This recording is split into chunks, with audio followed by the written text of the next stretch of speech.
All right, so Davos is happening again, so stock up on your cricket burgers, folks. You're going to need them.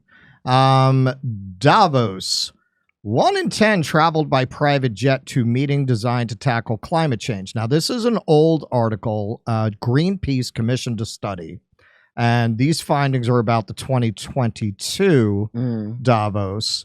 But somebody from Rebel News had some fun with John Kerry's jet use. So first, just for a little, his wife's jet. It was not his. It's not his. He disavows that jet.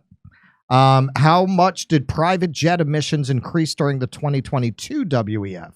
The research commissioned by Greenpeace and conducted by Dutch environmental consultancy CE Delft found that the number of private jet flights to and from airports serving Davos doubled during the 2022 World Economic Forum meeting compared to average weeks.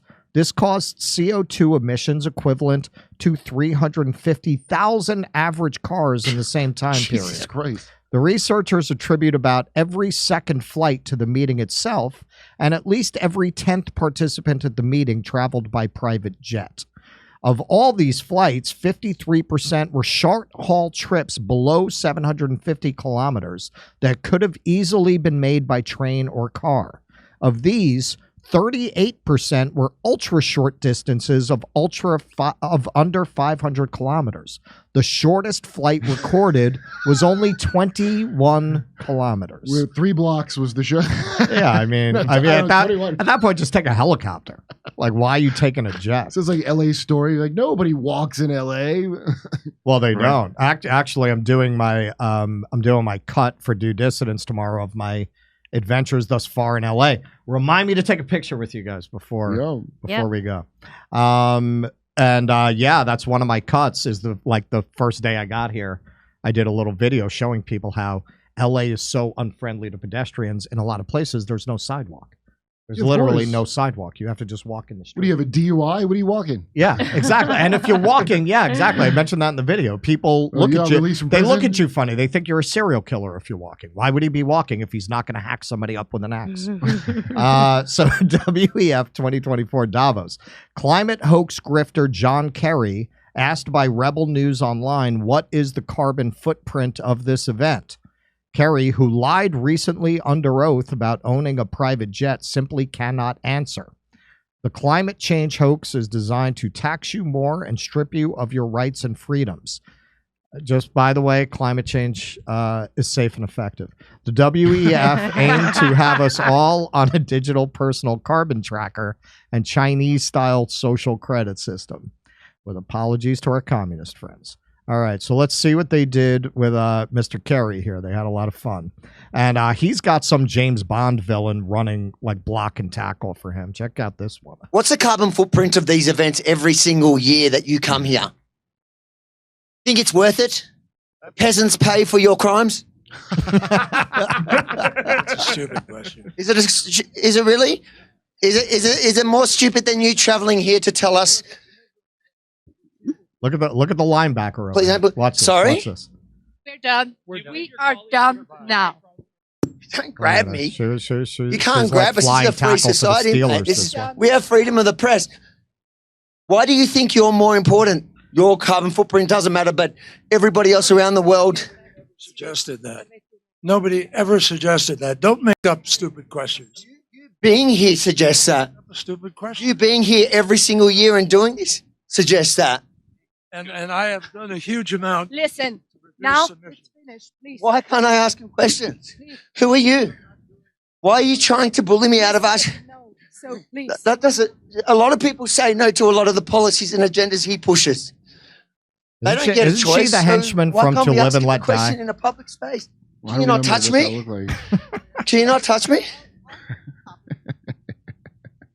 No, I'm happy. That's his side piece. That's the heiress to the brown mustard. What did you answer? Please, Mercedes, He's got mustard on the side.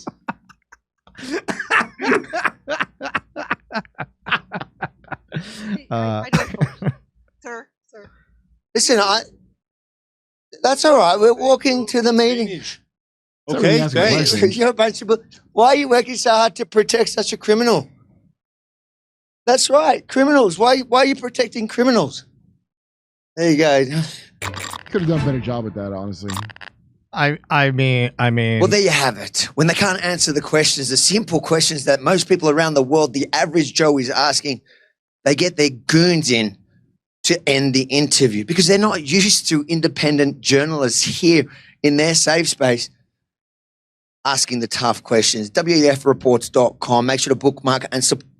All right, so yeah. I mean, she was gonna fuck him up. She was going to fuck him up. That was one of those trans MMA fighters, I think. I've just seen better Davos questions asked where, like, there wasn't long stretches of dead air of him just going, like, I mean, she was seriously, like, she had some flying stars in that coat or something, man. She was going to take him out.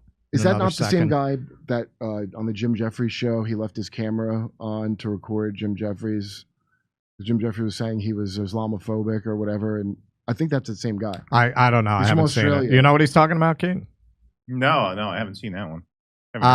All right. So I mean, you just can't make this up. These people all get together, and I'm sure the studies aren't out this year, but they were the same for 2023. These people still come in their private jets. Yeah. And they sit there. There's a video going around right now about Blinken sitting down with Thomas Friedman, Matt Taibbi's favorite foil. He's my favorite. Yeah, well, he's so I bought a book by him back when I was a neo. That's the one. When I was a neo-lib, right. I bought that book. Yeah. When I thought Thomas Friedman was a journalist, and I didn't really know anything about him. It's just that everyone was reading that book, and I got 3 pages into it, and it made me want to vomit, even when I was still drinking the Kool-Aid. His shit was so bad. It was such a okay, so I've mentioned this commercial before. It was done by some phone company. And the theme of the commercial was, is this a great time or what? And this was the 90s. There was this kind of techno-utopianism that still lives on in Silicon Valley. Great Steven Pinker's fucking book. Well, it was this very, like, the Soviet Union collapsed, and you were there, man. It was very right here, right now. Yeah. It's the end of history, all that shit. So there was this kind of celebratory mood of the internet is going to unite the world and bring us all together in this ecumenical capitalist, very much like the Ned Beatty speech in Network, right? Only as a good thing, right? We're all going to be eating McDonald's and consuming the same media. And they finally got McDonald's in the Soviet Union. Finally, I remember that was a big day. Right? Yeah. Well, they had it before it fell. But. So Thomas Friedman's book, The World is Flat, is very of that moment. So much so that it smelled bad to me, even though I was like a New York Times reader then. Like the whole thing was, gosh, it's this gushing, panting thing about, what I love? I love that I just talked to a software engineer in Bombay who's designing something that's going to be made in Korea, that's then going to be shipped to Africa, that's then going to make its way to San Francisco. And I turned to my wife, I said, honey, I think the world is flat. And I was like, I can't read this, man. I just can't. I can't read this. No, I still have it. When I get back to New York, I will pull that out one day for laughs. And we'll just read from it to mock Thomas Friedman. Yeah. But yeah, I mean, these people go to Davos and they talk about how you need to eat cricket burgers. And hey, man, most of the people really opposing this are people that we code as right. As I think anyone who's observing now can see, right, left, it doesn't mean anything anymore. At this point, it's the people versus these people. It's the Davos elites.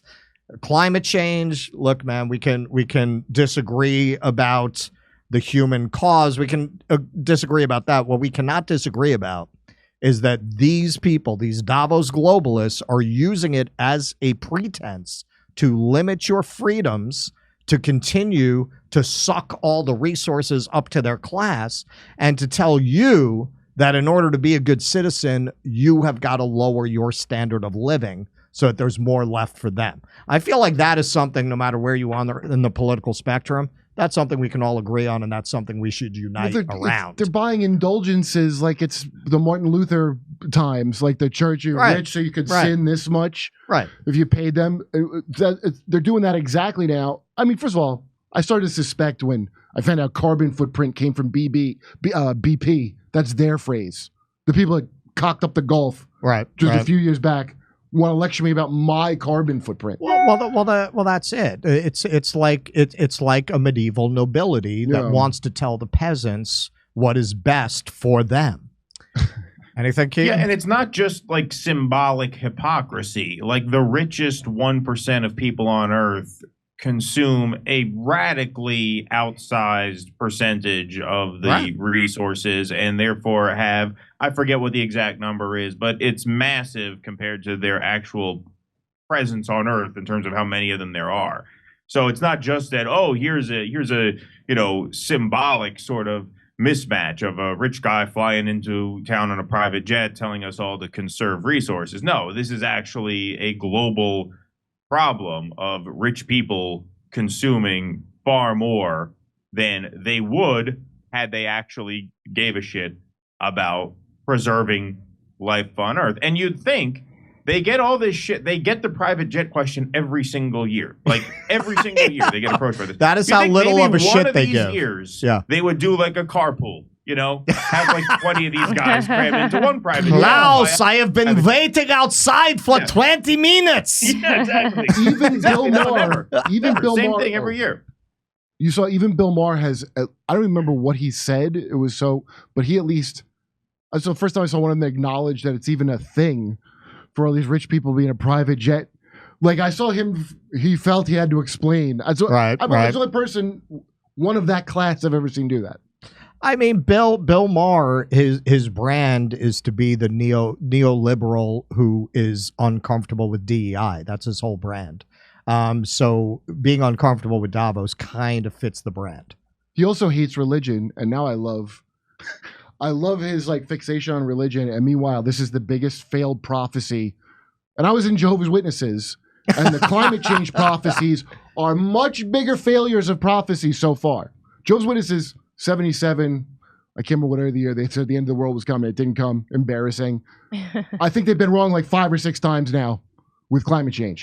Climate change is safe and effective, Kurt, and so are cricket burgers. Come see us do a live stand-up show. We'll be in Venice, California, Palmdale, California, Omaha, Des Moines, Milwaukee, Lansing, Bend, Oregon, Portland, Oregon, Seattle, Washington, Boston, Massachusetts, and we're going to Europe. Do you live in Europe? We're going to be there. Go to jimmydore.com for a link for all those tickets.